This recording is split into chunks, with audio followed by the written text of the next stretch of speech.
Welcome to another episode of the Body and Mind Sports Show. Today we are doing our review of the 2017 NFL season.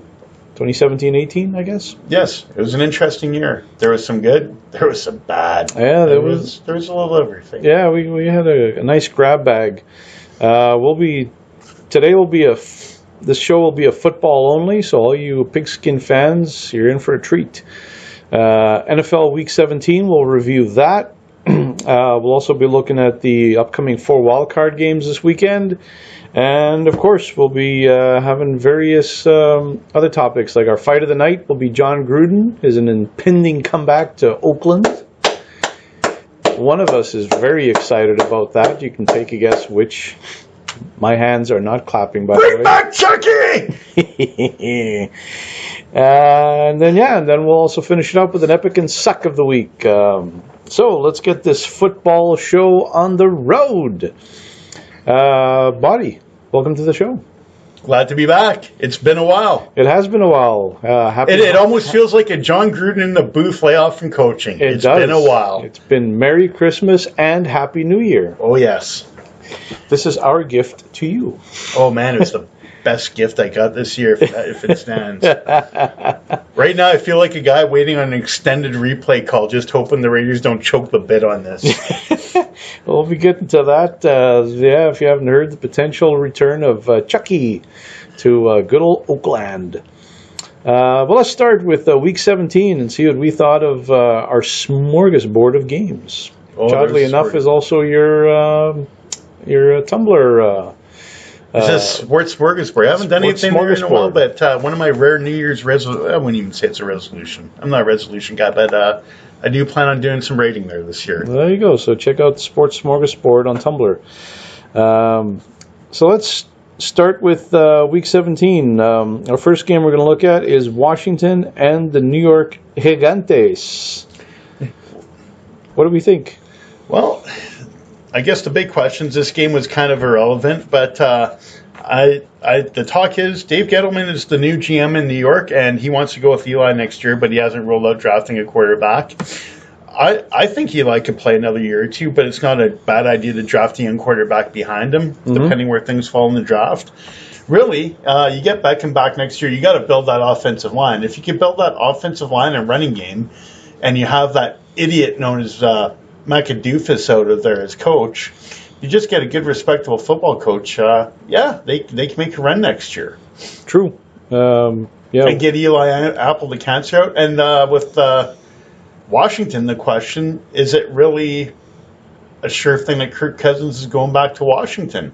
There's a few teams he could fit in with. I don't think they're going to franchise him again. Can they even do that if they actually wanted to? I think that I'm not absolutely sure on this. I believe they can, but it would cost them like $35 million or something if I'm correct. Oh, sweet baby. So it's not happening this year. Oh, my God. No, I don't think it's definitely not happening this year. Well, in this game, for the finish, Giants beat the Redskins 18-10. Which that really surprised me because I thought the Redskins would come out and, at least for one last hurrah, come out and blow the doors off of the Giants. What does this say about the Redskins? Is this a team that just doesn't care anymore? They don't like their coach? Like, what happened here? I think Gruden's supposed to be back next year. The other Gruden. Little brother? Little brother. Yeah. I think he's back next year. I don't think he's an awful coach. There could be better, but I don't know. I think Washington's missing some talent on defense and in some areas. Like Cousins, we still got to find out what we can do in a big game, though. But, I mean, in this league that's so short of quarterbacks, someone's going to overpay him, and rightfully so. True. You need a quarterback. Be interesting to see if he stays in Washington. I kind of get the impression he does want to stay there. But after this many years of disrespect, I wouldn't close the door on him going somewhere else. All right, so really both teams kind of in a strange transition year coming up next year. Yeah, I would agree with that. You think either of them could potentially be a playoff team again next year? If Washington is a playoff team, depending what they do, I think they're kind of one and done. I don't see them going far. They just haven't really built that complete team in years. Giants, if they could get it together, depending who the coach is, and if they build the offensive line, give Eli one last run, it could happen. I don't know about them winning the Super Bowl. We'd have to see more about that. Yeah. As we get closer to fall. Are they an 8-8 team or a team that can make a run like they were expected to this year? Yeah, on the surface, it would seem like a pretty tall task to get, let's say, at least 3 offensive linemen and 1 quality running back all in one offseason. But if that's all you need and your defense is pretty much built, it's not like you have to build both sides of the ball. Eli Apple might be gone. You might need a decent corner there. Yeah. That defense was good before. Yeah. If you could even get 2 offensive linemen and maybe a decent running back, Yeah. that could help. All right. And just someone else calling plays would be a huge help. Oh, that's true. That's true. They were hamstrung by having a fool as their head coach all season. Yeah. All right, so Redskins, we don't hold out much hope, but Giants, we think there's room for optimism there. Room for optimism. All right. Speaking of optimism, how about the Jets and Patriots? That was another game. Patriots blasting them 26-6 to, I think, guarantee home field advantage for now until forever. And ever, amen. Mm-hmm. Yeah, Patriots are the Patriots, and we'll see how much longer the Brady-Belichick connection goes. The Jets, man, like the way they played this year. Let's see what they do at quarterback for next year.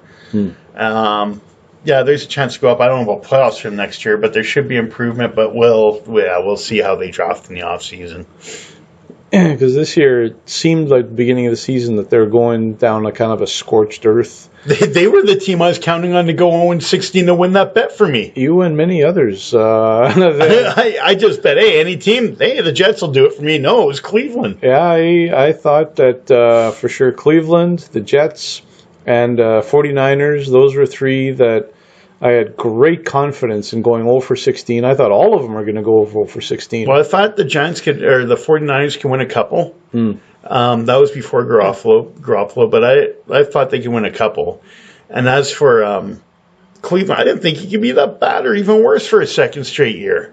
And yet... Hugh Jackson go jump in a lake. Oh, dear. Yeah, that's right. Now. A frozen lake. Yeah. Not when it thaws. Now. Now. That's right. Let's see you do the Polar Bear Club right now. Yes. So Patriots, Super Bowl contenders this year? Of course. I don't know if they're going to win for sure like everyone thinks, but they're definite contenders. And Jets next year, like their other New York cousins, do we see room for optimism next year? Could they be a playoff team next year? I don't know about playoffs. Okay. Missing a QB, missing a running back, missing too much stuff. Yeah, missing too much. Too much to build. So they're still 2 years away, you figure? Yeah. Yeah. Next game we'll look at is Bears and Vikings. Well, John Fox found the door, and that's promising. Now we see what the Bears pick as their new head coach. Yeah, I guess losing 23-10 in the final game didn't give ownership any confidence that John Fox was the man. No, I think they want more of an offensive mind for Trubisky. We'll see what they come up with. I think everyone's looking for the next Sean McVay, and there aren't many of those out there. There might be one out there somewhere, but we'll see. But, I think a lot of teams might be looking for Bigfoot. There aren't too many Sean McVays out there. But that'll be the hope. Vikings look like a legit contender. And they have Bigfoot. Mm-hmm. Otherwise known as... Sam Bradford. I think he might be coming off IR or something. I'm not sure. All that talent, supposed talent, but no one's ever seen it. No one's ever seen it. Bigfoot. That was one of the best nicknames I ever heard. That is a phenomenal nickname. I love it, especially since I can't stand Sam Bradford, so I'm perfectly fine with it. I forgot about that nickname until it reminded me. Yeah, I've seen it. I've heard of it. The announcer I heard talk about it before. But I've never actually seen it. Yeah, I've heard of it, but I've never actually seen it. It's like, oh, that's an awesome description. Well, they're down to quarterback number 3, who seems like he's right now the absolute best of the lot they've had since, Culpepper? Yeah. Probably the last great QB they had. Mm-hmm. Case Keenum, and he looks like the real thing. You know what Case Keenum kind of reminds me of? A little bit of Drew Brees. A little bit. That is high praise. When Brees first came in the league in San Diego, he came from kind of a spread system at Purdue. And he's all right when he first got to San Diego. He's more of a game manager. People forget that. A lot of people forget when he left San Diego and they made room for him with Philip Rivers. He wasn't this dominant quarterback yet. He was just kind of starting to emerge in the shoulder injury. It just took him some time to develop. And Keenum to me is like that. When he came out of college, I had high hopes for him. And it had gone so bad the first years, I thought, no, I was just wrong about this guy. But I think he just needed, A, time to develop, and B, the right system to flourish. And now, I think whether it's Minnesota next year, he winds up somewhere else, as long as it's not behind a total crap team, I think this guy could be a really good quarterback for years. Yeah, I can't see him leaving Minnesota. Well, can't imagine. the funny thing is him, Bigfoot, and Bridgewater are all free agents. Well, that's the thing. I would imagine that they would let Bigfoot go, Bradford. If I'm them, I'm trying to keep Keenum. Keenum, I would sign him to be my starter, and I keep Teddy around to be my backup. Mm-hmm. And because we've seen from Bridgewater, and quite frankly, Bridgewater would be a nice complement to somebody like Keenum, because he can run and scramble, assuming he still can after that horrifying knee injury. But if he can, then that'd be a great 1-2 punch at quarterback. If there's ever any weird game where things just aren't happening, bang, throw Teddy in there to change the pace. I think Teddy would just be primarily if Keenum got hurt for me. Yep. Because I think then you just start that shitstorm too easy of quarterback controversy, putting him in there to change pace. So you figure the Vikings this year are for real Super Bowl contenders? Yeah, it'd be interesting to see if they could actually be the first home team to get to the Super Bowl in their own stadium. To actually win it in their own stadium. To actually be in it in their own stadium. Really? No home team has even made it to the Super Bowl? No, the closest two were teams that stadiums were relatively close. Yeah. Is it folded by now? Yeah. It wasn't Oakland and Stanford. It was the St. Louis Cardinals. What about Chicago fans? Do they have anything to look for? Yeah, who's your coach? Yeah, so the coach will determine their fate really more than the talent they currently have. I think they'll go hand in hand. All right. Next game we'll look at was the Green Bay Pachyderms taking on the Lions in a divisional matchup. The Lions pulling out the offense 35-11. And then they fired Jim Caldwell, their coach. That makes sense. Not a big Jim Caldwell fan, but he's their only winning coach in forever in Detroit. So even though I'm not the biggest Caldwell fan, not so sure they should have really got rid of him. Ted Thompson, as GM in Green Bay, is moving to another position. Right. Yeah. He recused himself from being GM. Yeah. Recused. Is that like he fired himself? I'll save you the trouble. I need to go. That'd be a weird conversation. All right, Thompson, you got to go. Wait, but you're firing me? Yes. No, I'm firing me. You don't tell me I'm fired. What do we do? Firing? I'm the man to do it. I'm the GM here. I say I'm fired. And so it came to pass. But first, I need to find another position for myself. Oh, man. So, what does this mean for the Packers? Is this like the beginning of the end, or is this desperation? It'd be interesting because I think McCarthy's got a 1-year extension. Thompson is out. But, the Packers build off the draft. They don't go into free agency. If I was them, I'd at least go into cheap free agency, 1-year prove-it guys just to fill holes. But they're drafting. They keep drafting defense, and their defense sucks, which tells you their draft sucks, which means their GM should have been fired even before he could fire himself. Yeah, true.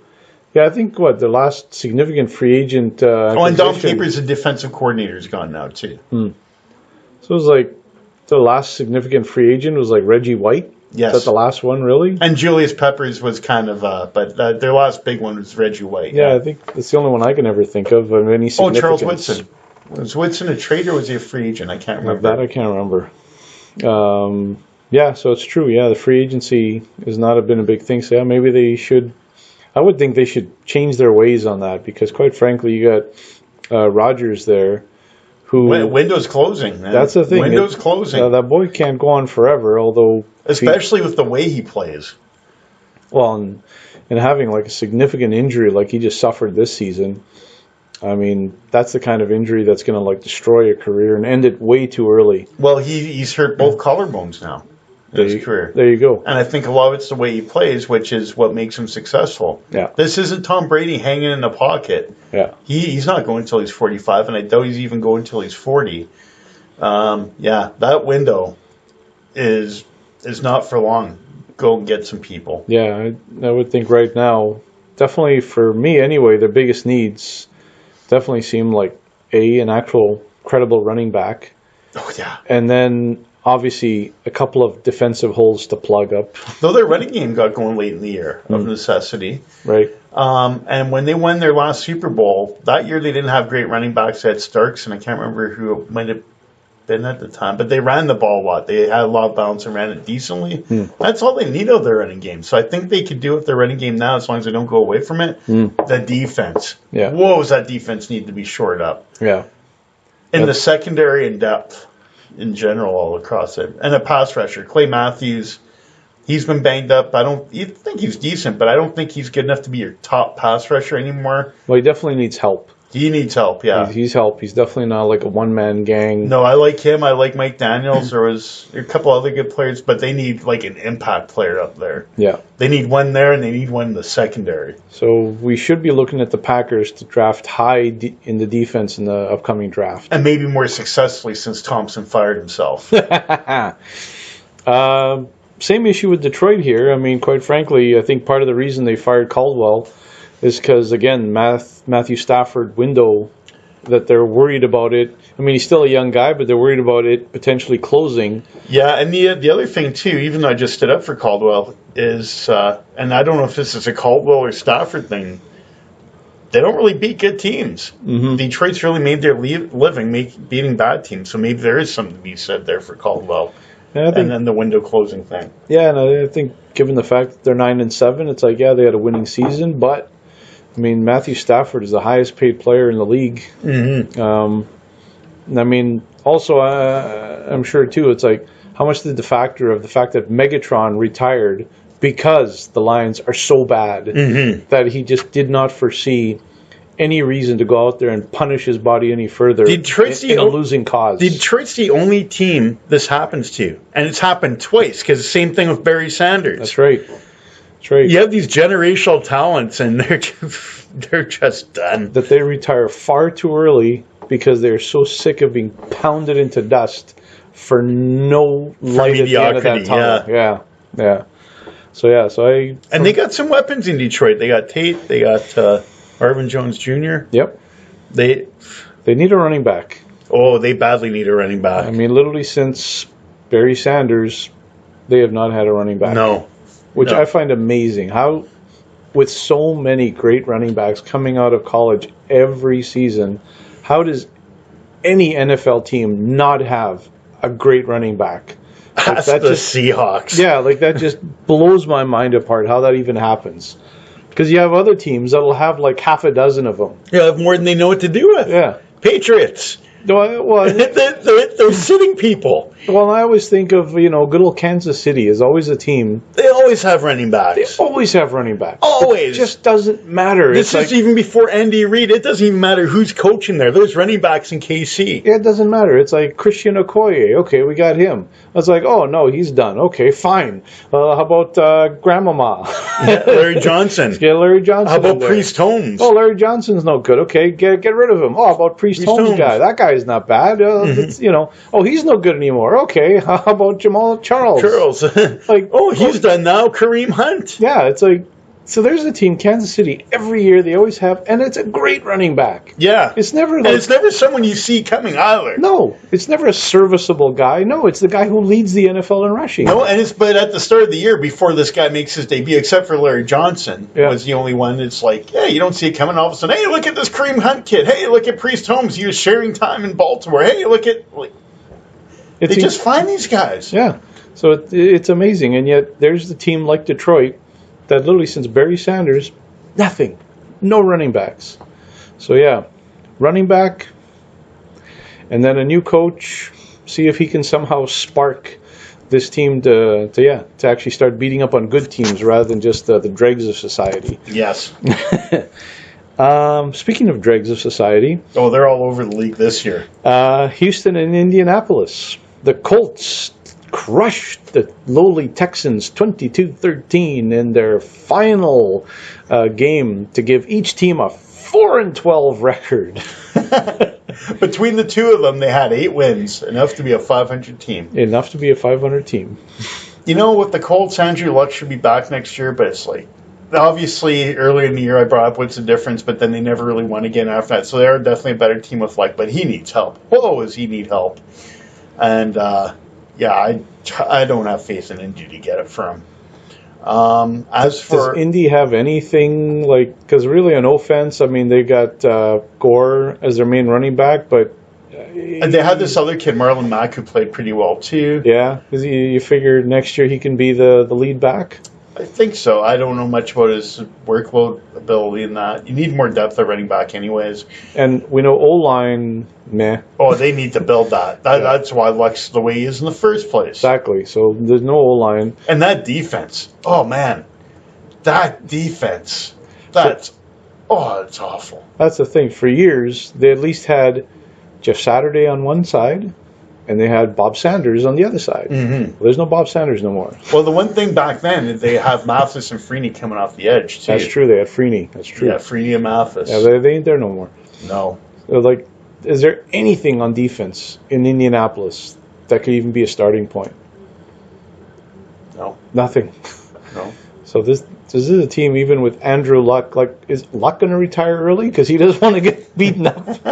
Is this going to be a Detroit syndrome in Indianapolis? Oh, man. I feel for that guy. He's like, it doesn't feel good to be away from the team missing a year, and I get that. But once he's back with that team next year, I hope he'll feel much better. Yeah. So I mean, like next year, the Colts. I mean, because of the talent of Luck, maybe 500. Maybe. Be interesting too is Houston with Watson, Watt, and Merciless back. Yeah. Now, if all those guys stay healthy, look out. But you just hope that's a 1-year deal for Watson. With Watt, the last 2 years he's missed most of that. I'm not really convinced of how much and how well he'll come back. And we'll see how Merciless comes back from injury. If all 3 come back, look out, Houston's got a shot. Right. I'm not convinced all 3 will be back. Hardly through the whole year. Yeah, J.J. Watt looks like he's pretty breakable now. Like, he's starting to get into that zone where the injuries are just seem to be coming every year now. If it's not one thing, it's something else. And it's like long-range injuries 2 straight years. Yeah. It wasn't like nagging. It's 2 straight years of long range. And even 3 years ago, didn't he also miss some Yeah. games as well because of... You and I have discussed why we think. Yeah. I don't know if we've discussed this on the show, but we've discussed why we think. He's a freak, and now he gets hurt a lot. There are certain supplements one can take to make oneself a little bigger. Yeah. And I mean, I like J.J. Watt as a human being. He seems like he's a really good guy.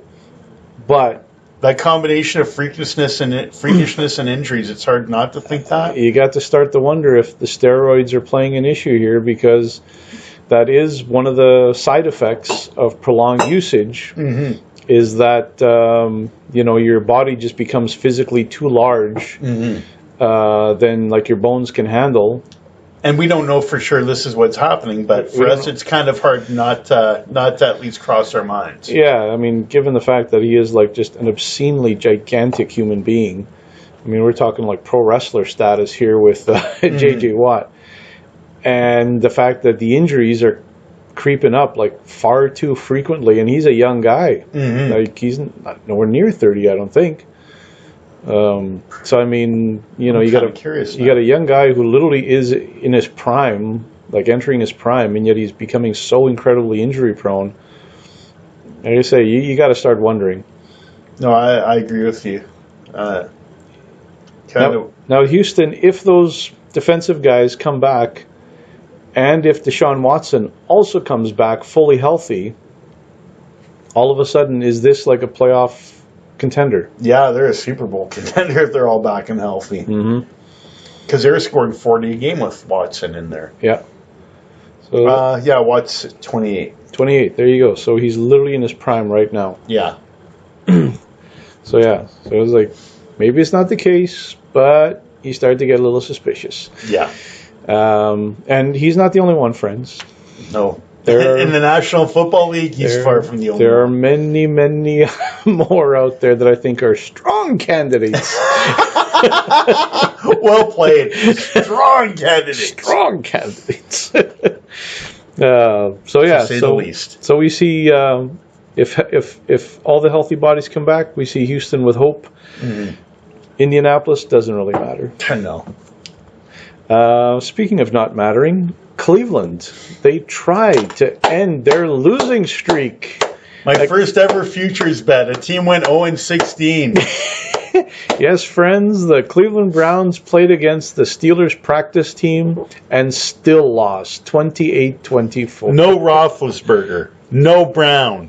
No Bell. No Pouncey. No Hayward on defense. Pretty much no name that you could recognize, probably. No. I would almost say this would be like an XFL team going up against the Cleveland Browns. And Hugh Jackson retains his job. So I'm surprised that He Hate Me wasn't playing for the Steelers there, I think he's waiting for the XFL to come back. which apparently is happening. Yes, it is. So yeah, Hugh Jackson, Cleveland, yes, they managed to 0-16, made an appearance in Pittsburgh, and yes, your preseason bet came through. Yeah, I was expecting the Jets to be 0-16, but nope, the Cleveland Browns. Who thought you could be that bad 2 years straight? Who thought you could be a head coach and survive 2 years that bad straight? Yeah, 1-15, 0-16, 1-31 in 2 years. not bad. 1-31, and you still have a job going into year 3. Oh, I would. Weathermen don't even have that much job security for ineptitude. That is true. Now, we were talking about this. My theory is that obviously they got the new GM coming in, recently hired away from Kansas City, right? Yes, And John Dorsey, yeah. And my theory is that he basically wants to see things for himself, see Hugh Jackson in action. What's there to see? for 1 win and himself. 31 losses. Well, obviously he wants to see if this is like, if there's actually a building block here or not. So I figure that new GM in Cleveland, he's going to basically give him the first 6 games of next season and see, actually might not even come to that. If training camp is looking pretty disorganized and dysfunctional, it just might end at the training camp. But assuming training camp isn't complete chaos, I figure he's going to give him the first 6 games to prove that he's an NFL head coach. And if he's not, I fully expect him to already have like a list of like whatever, like half a dozen to 10 names that he's ready to like hand over the coaching reins If you're a to. Cleveland fan, do you really want to hear, like, we're going to see how things are going? It's been it's been the history of the team since they came back. It's like, make some progress. Go get a real coach. Go field a real team. Try to actually win some games. Like, really? Yeah. What have the people of Cleveland done to deserve this? Like, winning a championship, like the winning championship with LeBron, that was their first in 50 years, right? Yeah. Really? And they deserve this? Like, that was their only one moment of goodness. Yep. And they get pummeled with this? Yeah, I can understand the argument for the scorched earth. Just Well, it's already throw all the bums out. Well, it's already scorched. Yeah, That's well, the thing. It's already scorched. It is. So what? You're just going to grow some more plants just to scorch it over again? No, it's scorched. Just start from scratch now while it's scorched. Instead of like, we're going to grow a little garden here for 6 weeks and then we're just going to scorch it again. It's already scorched. Let's just proceed with progress here. Now the thinking is, what if? Because I know when he came from Cincinnati, Hugh Jackson was highly thought of. Oh yeah, he's still highly thought of now. 131. Yeah, well, his stock may have dropped slightly.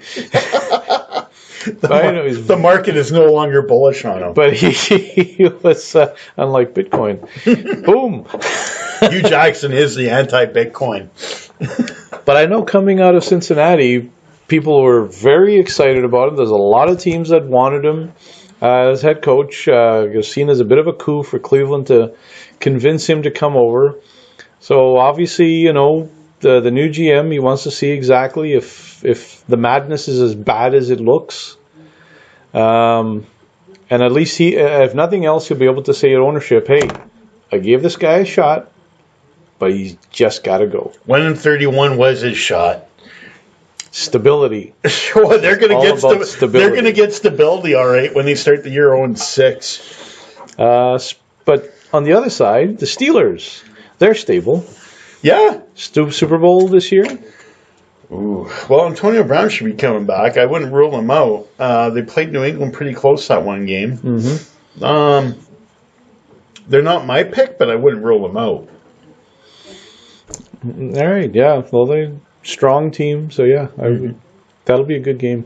No, well, New England and Pittsburgh. should they play? And they should, but should, but you never know. But they should. Oh yeah. So you don't figure this is just a throwaway game, week 17, meaningless deal? Nope. Okay. Dallas. Do they have anything to build on for next year? Yeah. First thing I would do is get rid of Des Bryant. All right. I think he's set to make $14 million next year. I don't think he had a game where he's over 75 yards receiving this year. He might have had one. Yeah. Does that really sound like a $14 million receiver? And I think he was doing his complaining on the sidelines again recently. When T.O. used to do that back in the day, he was producing big numbers. When you're having a bunch of 50-yard receiving games, yeah, go cry somewhere else. Yeah, I've had the same issue with Des Bryant since forever. I mean, given the fact that he's already had whatchamacallit, beating up his girlfriend or whatever, allegations or charges, whatever, in the past. So he's kind of proven that he's less than reputable human being. And given the fact that, he whines like T.O. but produces half as much, that's not somebody you want on your team. No. And I agree. That would be one for me as well. I'd be addition by subtraction. No, I agree completely. Get rid of Des Bryant and send him where he belongs, to Washington, because that's the kind of player they always sign. Yeah, they'd even give him the $14 million. Not that I hate Washington, but that's just their history. That's a Daniel Snyder thing. Right Daniel there. Snyder loves to get people like Des Bryant. So we'll see for Dallas. See if they do some addition by subtraction here. There's talk they might get rid of both their coordinators too. We'll see. Now that would be scorched earth. Interestingly, Garrett would stay, and the coordinators have been pretty good.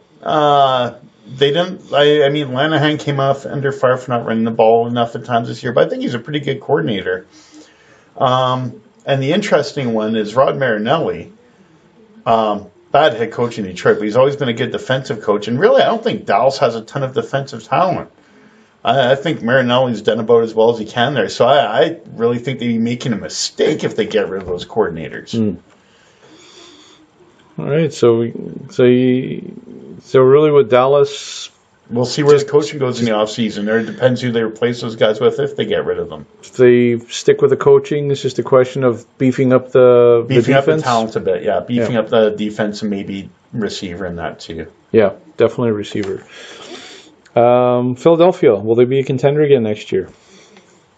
Maybe this year. If Foles proves me wrong, I think they'll be a contender next year, though, once Wentz is back. Next game, we got the suddenly streaking San Francisco 49ers. Jimmy G, 6-0 as a starting quarterback between New England and San Fran. Beating up on the Rams, 34-13. Jimmy G, you're a believer. I'm a believer. They'll contend next year. And they have one more good draft year coming, too. They got fairly high drafts again. I think they can draft okay. Don't forget, they picked up draft picks from Chicago for Trubisky. That's just looking like more and more of a brilliant move right now. Oh, yeah, and then got the better quarterback. Exactly. and gave up a second round pick. Instead of multiple first rounds. Woo. Sweet baby Jesus. Lynch, he should just be the GM of the year right now. You should. Just for he's setting up for next year. Look out for the Niners. Look out for the Niners. So what do you figure? Rams 2017 Super Bowl champs, 49ers 2018 Super Bowl champs? I don't know if the Rams are good. Man, it's going to be something. I think it's going to be between the Rams and the 49ers. I think Seattle's going to be out of that mix. I think the young Turks are taking over next year. I think so. I agree. I think the window is shut on Seattle. Yeah, well, I mean... It's definitely shut on Arizona, but we'll get to those teams as we get up to them. Yeah. Well, I know with the Rams, like right now, they definitely look like Super Bowl contenders this year by complementing an already decent defense with a powerful running game and a pretty competent quarterback. Actually, I heard an interesting thing about Wade Phillips, defensive coordinator with the Rams. I think there's two things. The one I'm sure about, and the other one, I'm not sure if I heard this. One is every year, the first year he's taken over defense, they've improved every single year. Not sure. Every single year he might have taken over a defense, may have also gone to the playoffs, but don't absolutely quote me on that. All right. Nice. And then McVay's done a great job with the offense. Yeah, so yeah, the Rams definitely, they look like they're actually putting it all together this year. They might be too inexperienced to go all the way. I think they're just short, but the one thing is they're so young, they might not even know what they're getting into, which could actually serve them well, too. That's true. Ignorance is bliss. I don't see them winning it all, but I wouldn't rule them out.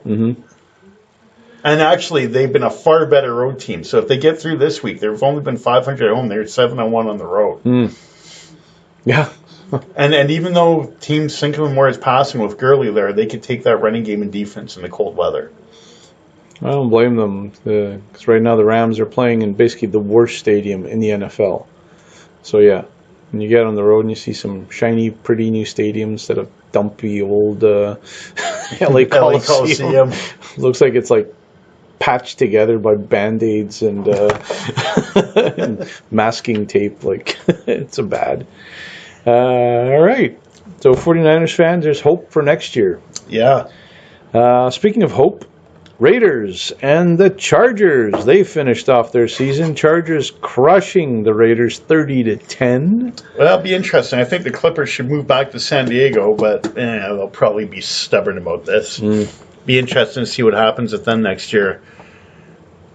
Oh, man. Do I want to see John Gruden back in Oakland? Apparently, there's rumors of him coming back. There are rumors of him coming back. Now, before this year, before the show, I told you, best case for the Raiders, AFC Championship, but a lot of people thought it's crazy. I said I could see a 7-9 year for this team. You did. Finish 6-10. And I thought you were nuts. Oh, I didn't expect the offense to fall apart the way it did, but I thought partially they won a lot of close games last year that might not go their way, and their defense to me just. I would draft defense heavy this year. If Gruden goes there and they draft defense and have Gruden go there with his offensive mind, oh yeah, we're taking down the Patriots. We're taking it. We're taking back revenge for the Tuck rule. We're coming for them, man. Dang. We're coming for them. Patriots. Oh yeah, it's ours, man. Son, are you not like punching over your weight class here? Well, I'm going up to my weight class and I'm getting a knockout.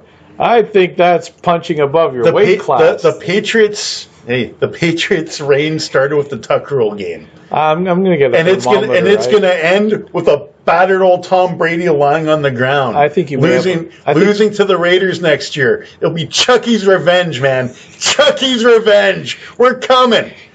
I think I need to get a thermometer. I think you're running a fever. Yeah, you thought I was running a fever with the 7-9 prediction. Gee, we're coming next year. We're coming. We're still coming. We're coming right now, and this year isn't even over.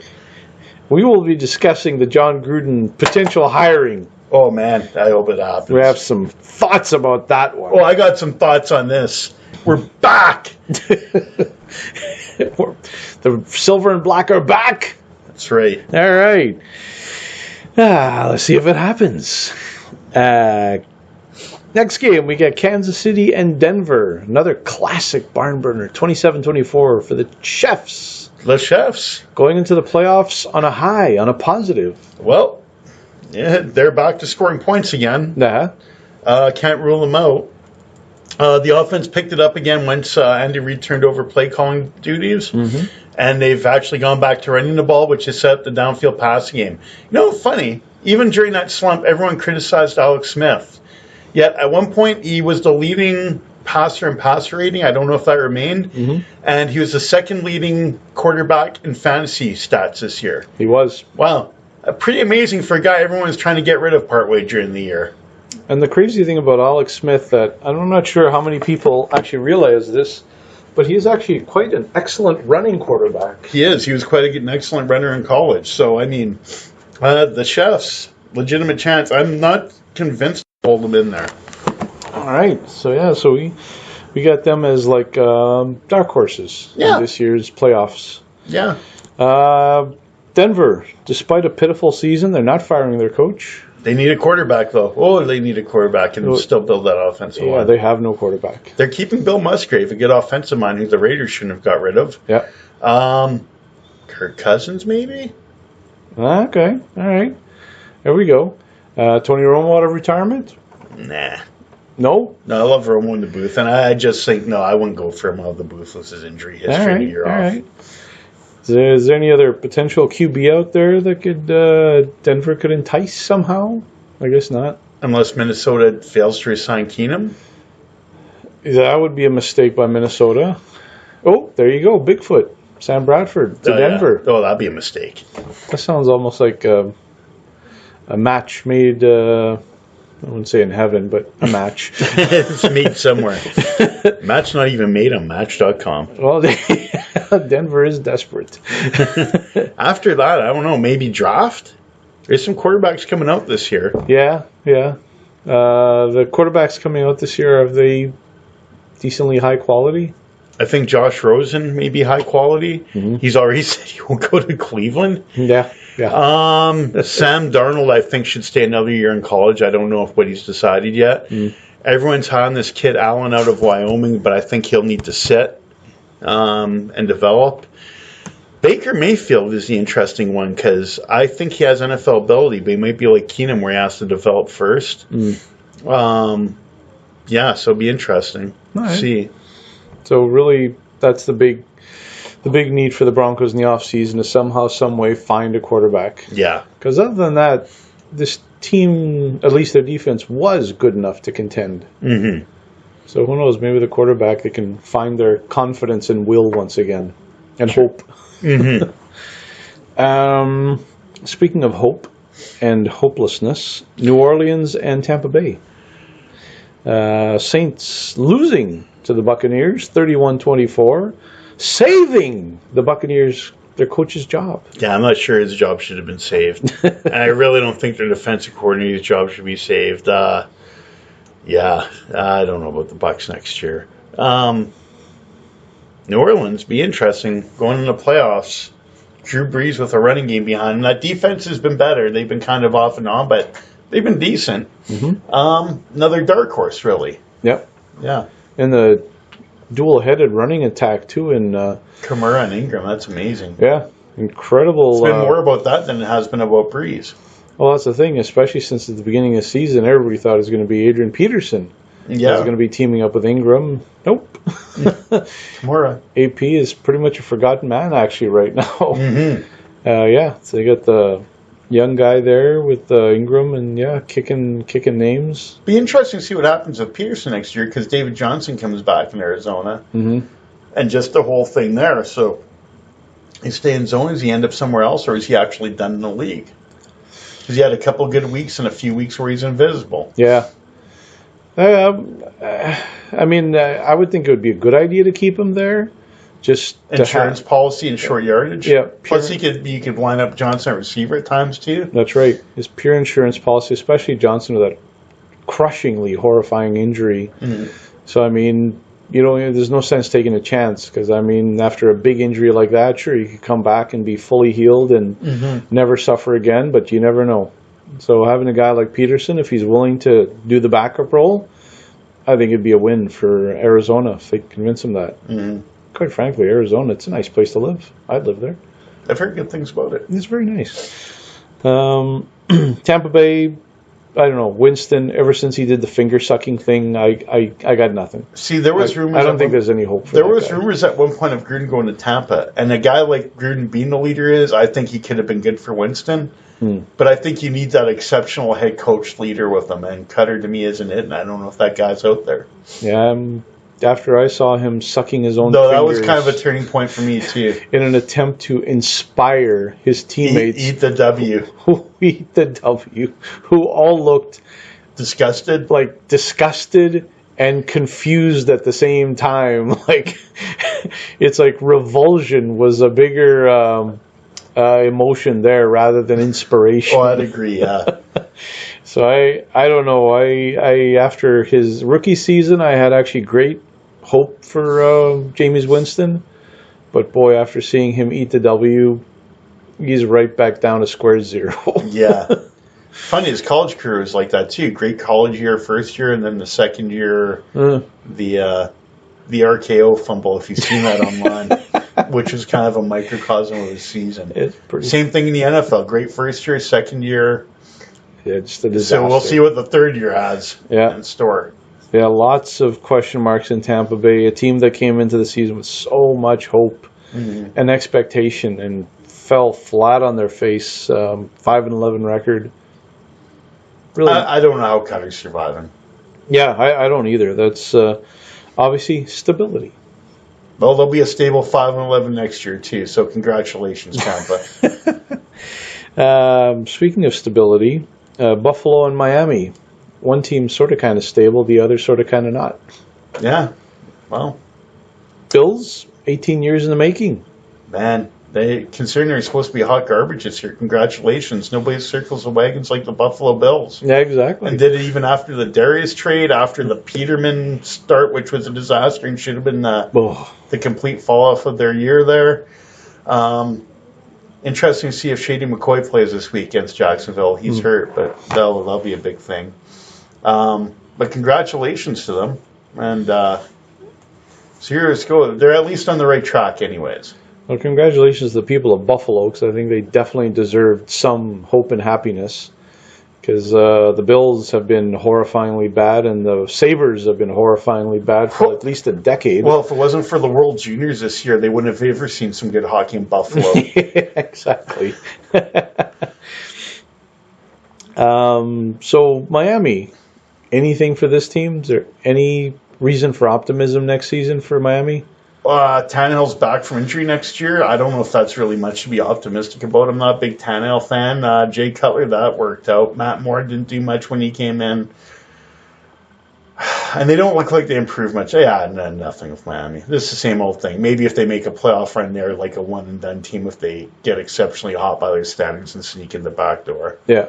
So even if they play like they did last year, they're one-and-done. And that's their best case scenario. Even when it's obviously they're trying to do stuff because they even went and got Ndamukong Suh there for big money on the hopes that he would inspire the defense to be all it could be. But it just hasn't worked out. No. The defense, even though they have a couple of stellar players in defense with Suh and also on Xavier Howard, of course, really safety as well. Jones? Rashad Jones is really there you go, Rashad Jones. Yeah. That's it. I mean, you have a couple of all-pros. Xavier Howard's becoming a really good young corner too. Yeah, so you got to, so you have a couple of all-pros, but obviously the rest of it, I don't know if it's the talent or if it's just the defensive scheme. But I kind of wonder too, because it's strange when you have literally a couple of 2, potentially 3 all-pros on your defense, and yet somehow it's still as inept as it is on most weeks. Mm-hmm. Usually you don't get that. No. So yeah, that's a team that we don't have much hope for next year. No. Speaking of a couple of hopeless cases, Arizona and Seahawks. Yeah, I want to see where Arizona brings in the coach, but no Palmer, no Arians. I had no hope. Arizona goes back to place to being where careers go to die. Yeah, they finished the year. Arizona Cardinals beating the Seahawks 26-24. I think that was more because Bruce Arians was on his way out. On his way out, one last hurrah, one for the Gipper type idea. Yeah. Seahawks, they kind of needed this game to win to actually even have a chance at the playoffs. And not just did they catch Arizona like that, but Arizona gave them press clipping material, and they still couldn't get up for it. Did you hear what Arians said going in the game? No. About going to see, well, it's just kind of like a home game for us anyways, because they had won so often in Seattle. And they still went and won in Seattle. Oh, my Lord. That's ballsy. That is another ballsy one from college football is University of, is it Central Florida there or whatever? Okay. Yeah, they were 12-0. They're playing Auburn, and they're from a smaller conference in Auburn, and they were the underdog. And one of their players went out last week. Yeah, these SC teams have never seen speed like us. Auburn saw it. You'd think Auburn saw it. No, Central Florida won. Wow.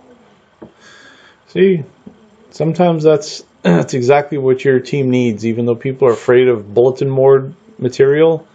They failed to I've always felt this because they failed to realize that could inspire your own team just as much as it could potentially inspire the other team.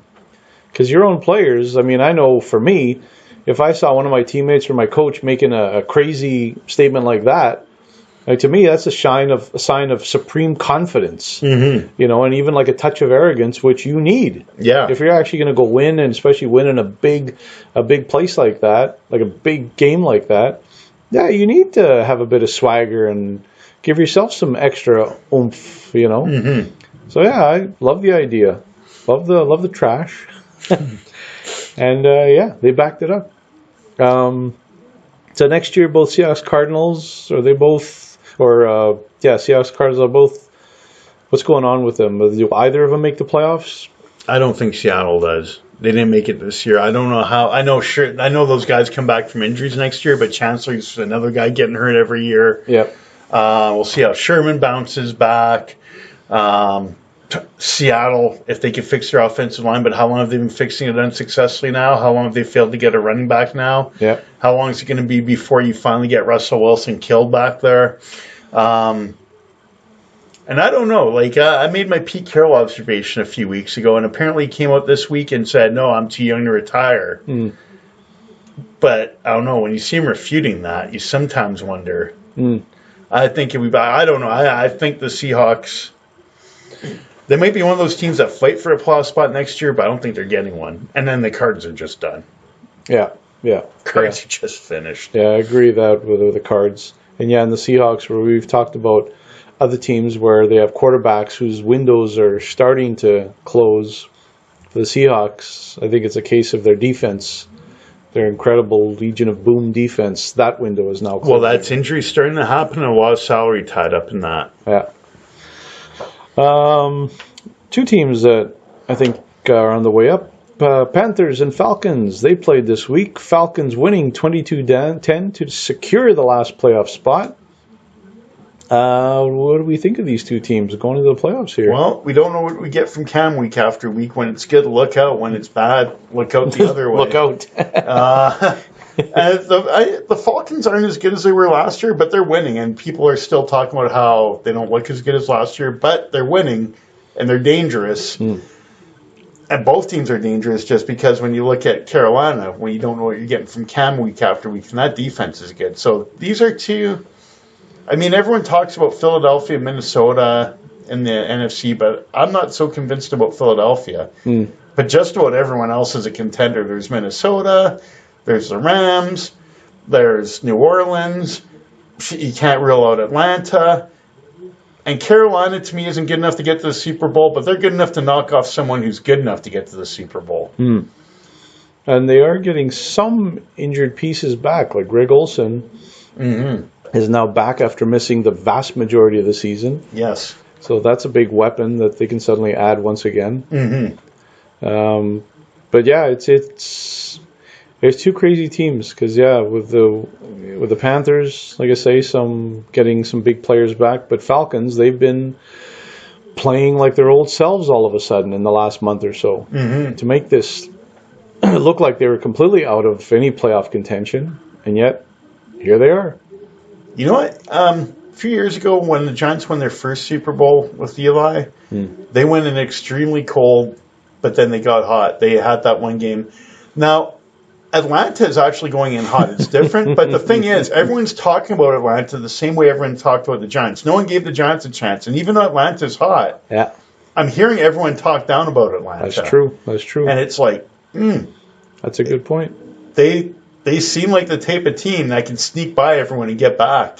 They could be the team of density. It could be interesting if it's New England, Atlanta again. Oh my Lord, I think that might be the highest rated Super Bowl of all time if that happened. You may be onto something there. Because everybody's going to wonder. It's like the fact that nobody's expecting Atlanta to get to the Super Bowl this year, and if they make it, and especially after happened last year. Oh, look out. Yeah, that'll be off the charts. It would. Yeah. Love the idea. Atlanta would go in a good predicament. They got beat pretty handily in Foxborough this year. They blew the big lead. Yeah. That might be good for them if they got back. Because you know what? No one would believe in them. exactly. which means no pressure. That's right. And they could totally take an us against the world mentality because it'd be true. If they get back and face New England, I might actually take them. I would too. I think I took them last year and then watched the heartbreak. I would too. That would just seem like that would seem like too perfect a scenario to not happen. Mm-hmm. All right, let's keep an eye out for the Falcons. Caw-caw. And lastly, we have two cellar dwellers. Well, one of them anyway. From the AFC, good old Cincinnati defeated the hated Baltimore Ravens 31-27, knocking the Ravens right out of the playoffs. Yeah, the Ravens aren't the team they used to be. This is a couple down years for them now. Marvin Lewis, just leave. Just go, man. Yeah, Just go. I know.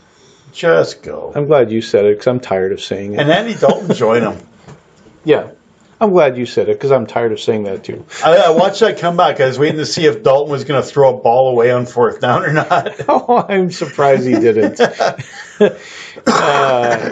the Bengals. Yeah, my disgust with them has been season long and frustrating.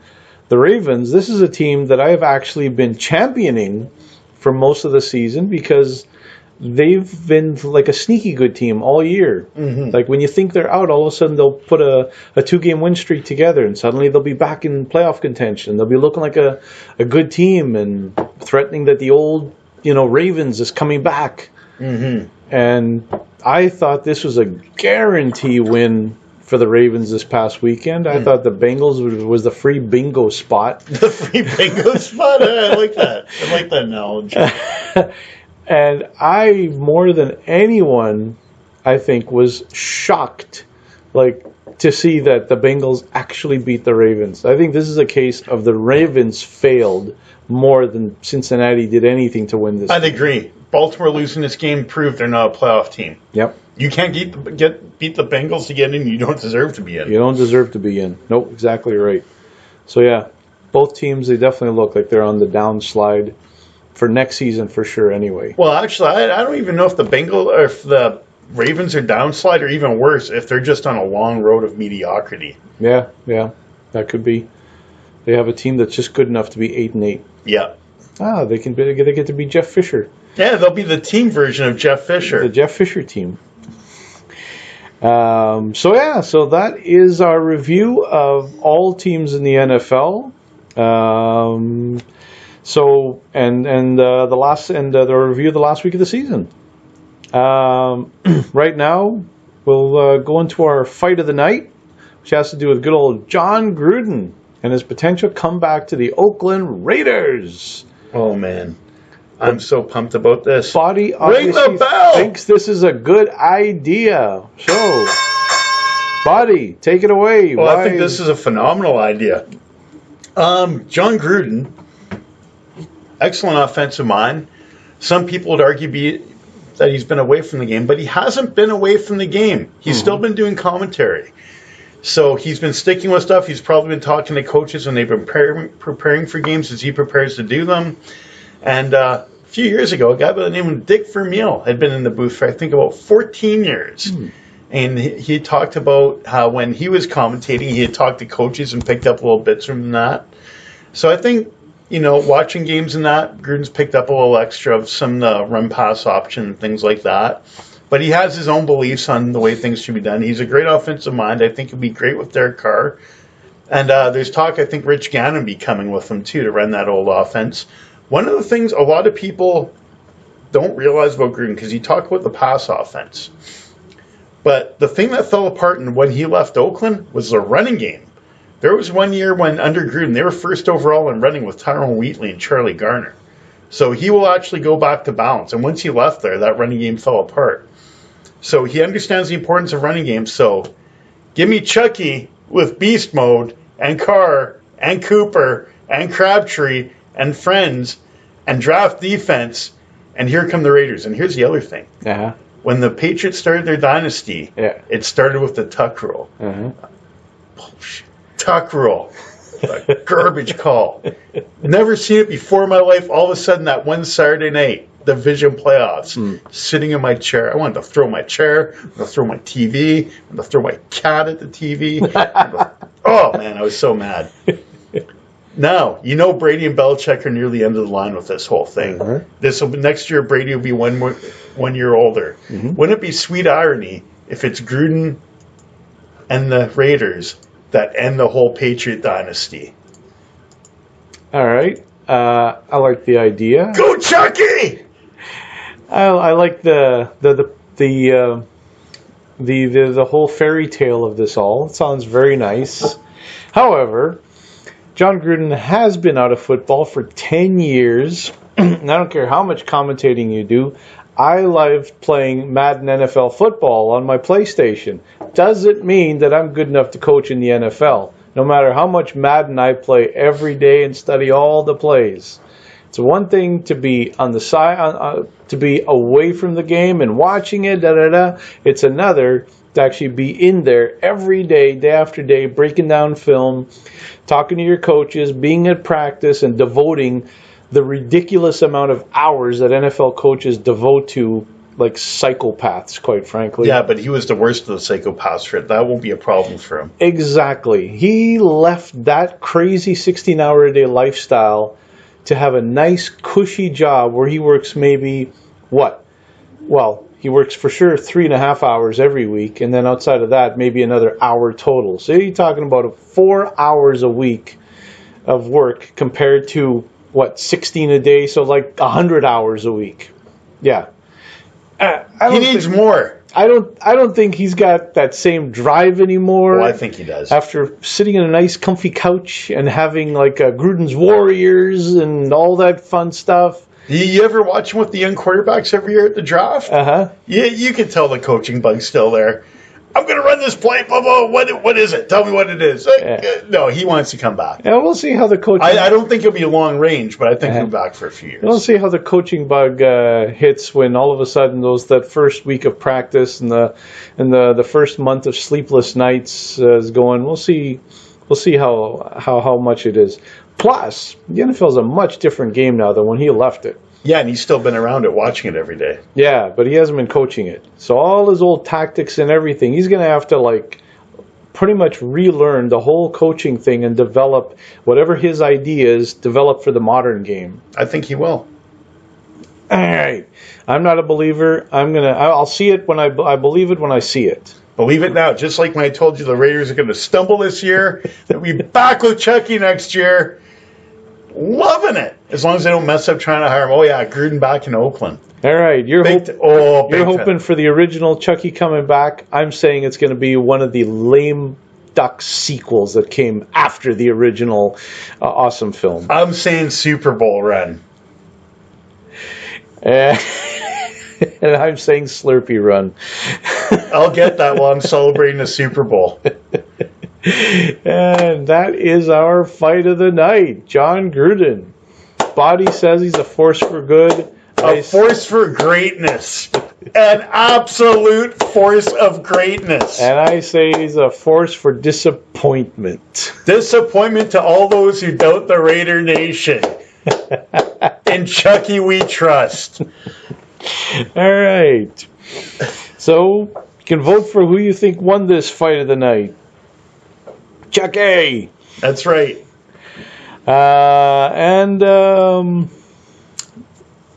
So let's look at now the wildcard games. We have 4 of them coming up this weekend. So we'll take a quick look. We've analyzed most of these teams already. So let's see who we think is going to win these games. Tennessee at Kansas City. What do you like? Like KC.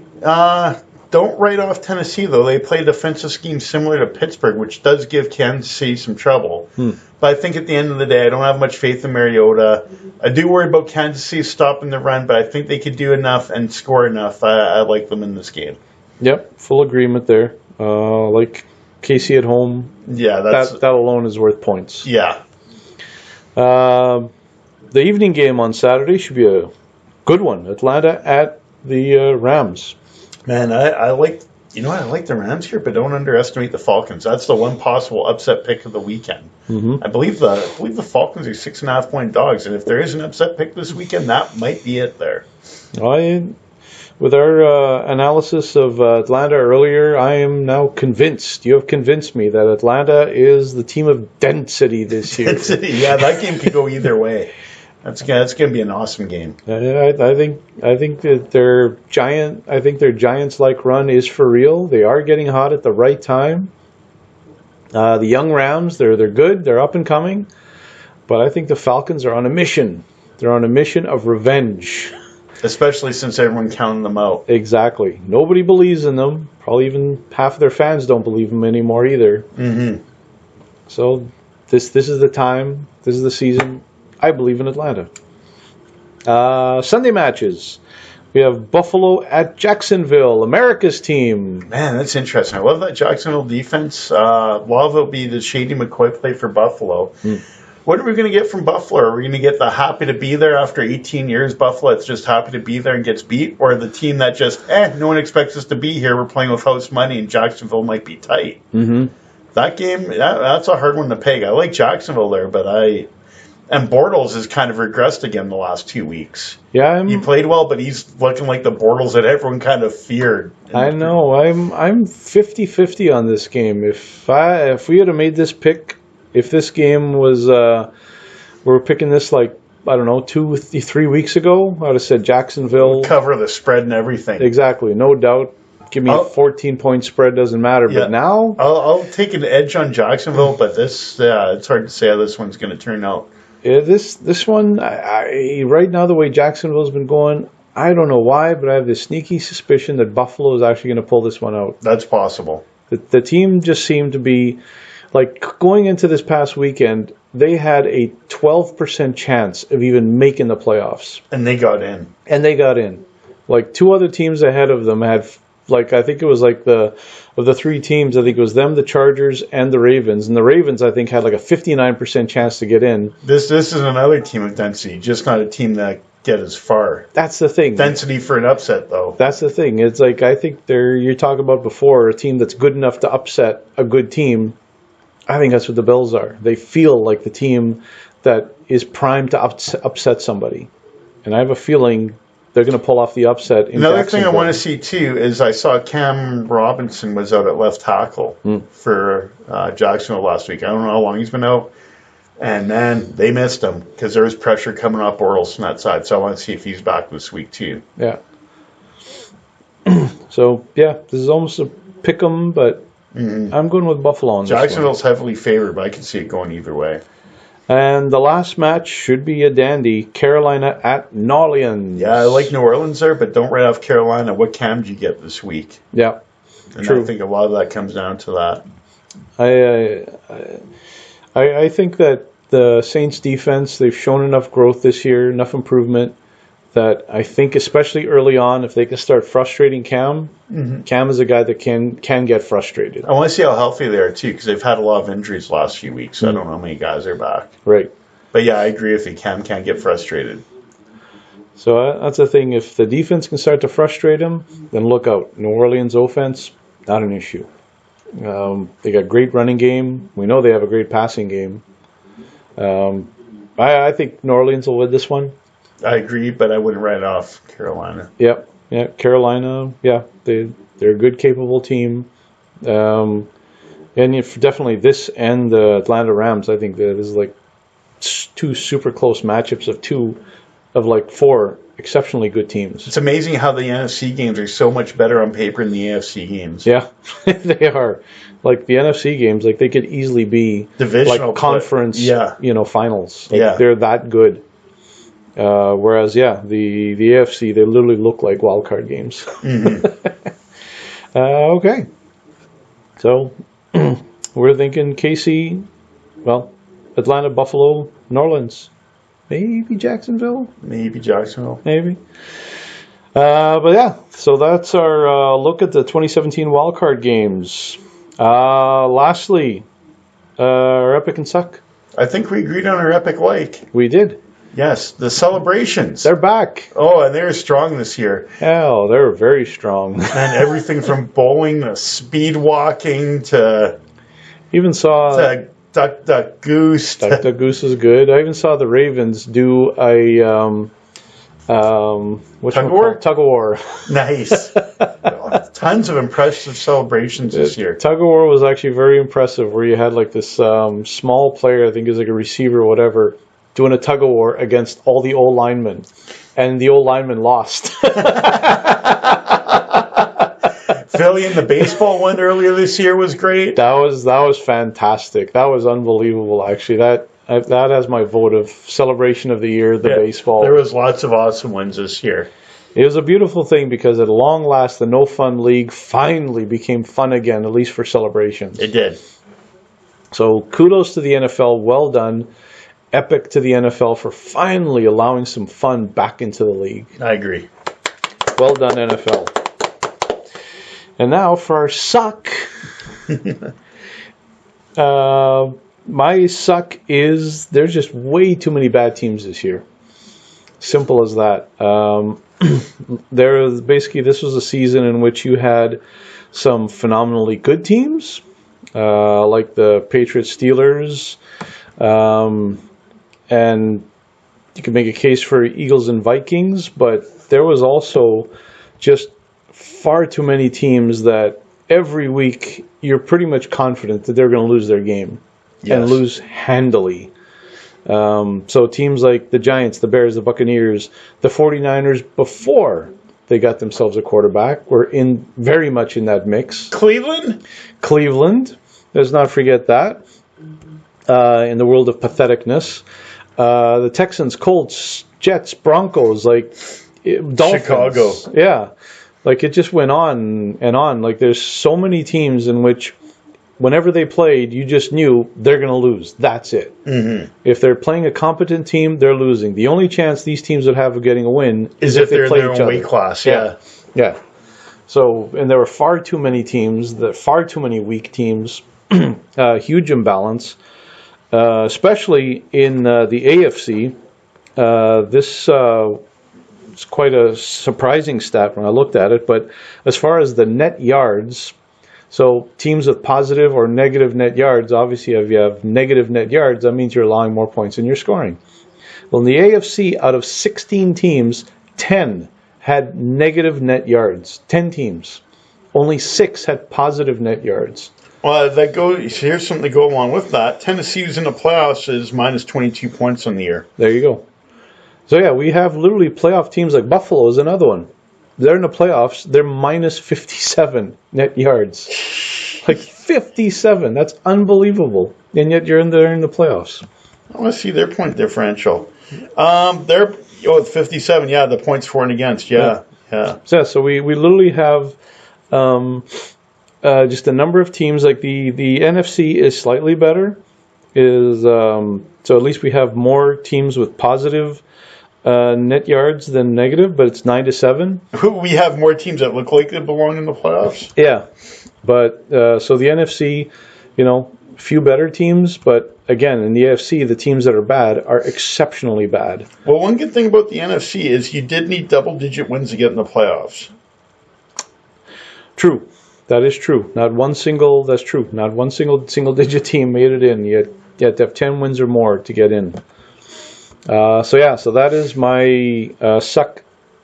Basically, of the NFL year is just the dearth of extremely bad teams was excessive this year. Me, hand in hand, the dearth of extremely bad quarterbacking, and kind of Kaepernick thing in there too. Even if you don't agree with the guy's stance, when you look at teams that should have signed him this year, really, Jay Cutler in Miami.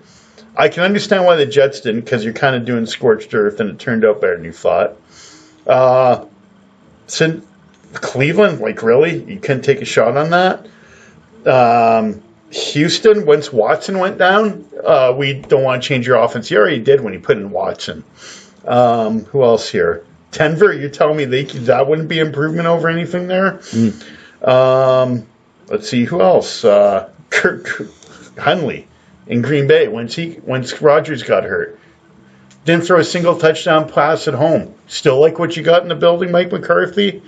Who else here? And then pretty much the West teams could stay as they were. So, I mean, there were so many teams with bad quarterbacks, and even if you don't agree with what Kaepernick did, there was teams that were so desperate at quarterback.